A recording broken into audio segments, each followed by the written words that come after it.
Hi, it's Charlie here. Today I'll show you a comparison between two GoPro batteries. The original one for GoPro Hero 10 and one little bit cheaper option available on Amazon, the Telesim battery and charger kit.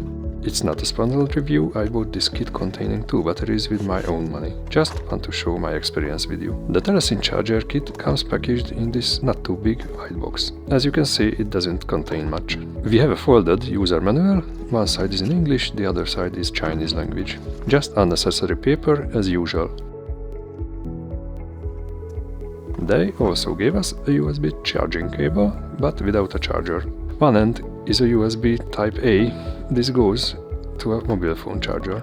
The other end is USB Type C, which goes to the battery charger itself. But more about this later. Plus, of course, the black charger box. It has a nice design, a cubic shape with rounded corners. Made of hard plastic, as most of the products today, but feels nice in the hand. Only time will tell us how durable it is.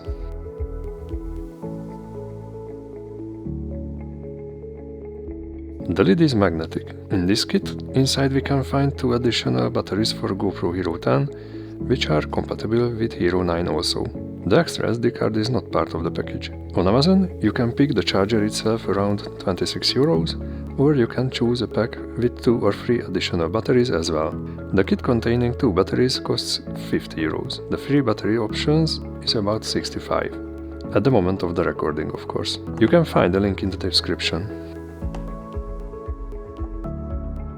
This charger works up to 3 batteries simultaneously. It needs about 2.5 hours to reach 100% level of charge for all the items inside. Another advantage of this charging box is that you can throw it in your camera bag while connected into a power bank and be able to charge batteries on the go.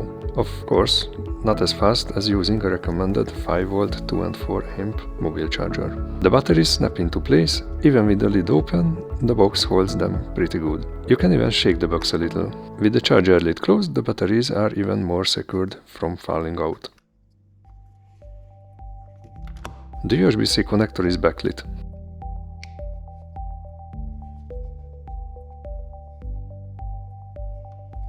There are 3 LEDs on the front of the cube, one for each charging port. Red when charging, yellow it's almost done, and green is ready to go. The original GoPro Hero 10 battery lasts about 1 hour 20 minutes at max, but only if you're recording in 4K 30 FPS.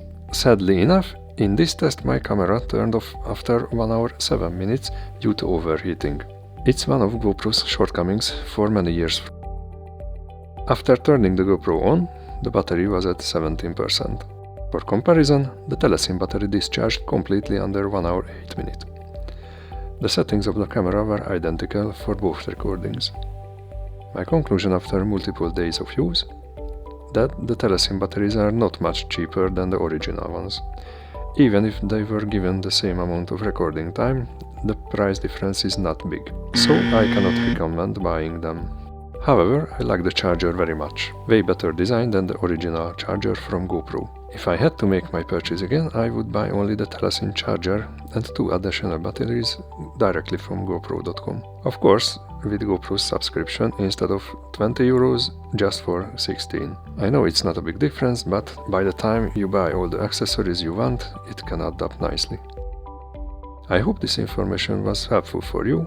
If so, please give the video a thumbs up and also consider subscribing to my channel. Thanks for watching and see you in the next one. Bye!